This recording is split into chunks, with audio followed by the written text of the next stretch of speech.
এবার বিশ্বকাপে এখন পর্যন্ত সর্বোচ্চ গোল স্কোরারের খাতায় নাম লেখালেন ফ্রান্সের তারকা কিলিয়ান এমবাপ্পে।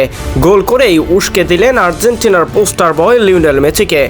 একজন আরেকজনকে বারবারই উস্কে দিচ্ছেন। কিলিয়ান এমবাপ্পে এগিয়ে গেলে লিওনেল মেসি গোল করেন, আবার মেসি এগিয়ে গেলে এমবাপ্পে করছেন। বিশ্বকাপের তৃতীয় স্থান নির্ধারণী ম্যাচের আগে যেমন গোলে মেসির পেছনে ছিলেন এমবাপ্পে, ম্যাচে কি হলো? ফাইনালে মেসিকে গোল করার জন্য উস্কেও দিলেন তিনি। মায়ামিতে ইংল্যান্ডের বিপক্ষে তৃতীয় স্থান ঠিক হওয়ায় এই ম্যাচে জোড়া গোল করেন এমবাপ্পে। 48 মিনিটে প্রথম গোল করে এবার গোল্ডেন বুটের দৌড়ে টপকে যান মেসিকে। ম্যাচের 66তম মিনিটে গোলে বিশ্বকাপের ইতিহাসে সর্বোচ্চ গোলের রেকর্ডটি নিজের করে নেন এমবাপ্পে। 22 ম্যাচে 22 গোল, এর সঙ্গে এবার গোল্ডেন বুট জয়ের দৌড়েও বাড়ল ব্যবধান মেসির সঙ্গে।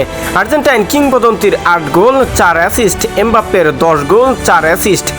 অবশ্যই লিওনেল মেসিকে এমন কিছু করতে হবে, অর্থাৎ বিশ্বকাপে ফাইনাল ম্যাচটিতে একটি গোল এবং যদি কয়েকটি অ্যাসিস্ট করতে পারে তাহলেও তিনি গোল্ডেন বুটের খাতায় নাম লেখাতে পারবেন।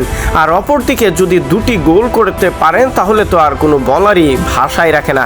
দুটো রেকর্ডই আবারও নিজের করে নেওয়ার সুযোগ আছে মেসির। আজ রাতে বিশ্বকাপের ফাইনালে স্পেনের মুখোমুখি হবে আর্জেন্টিনা।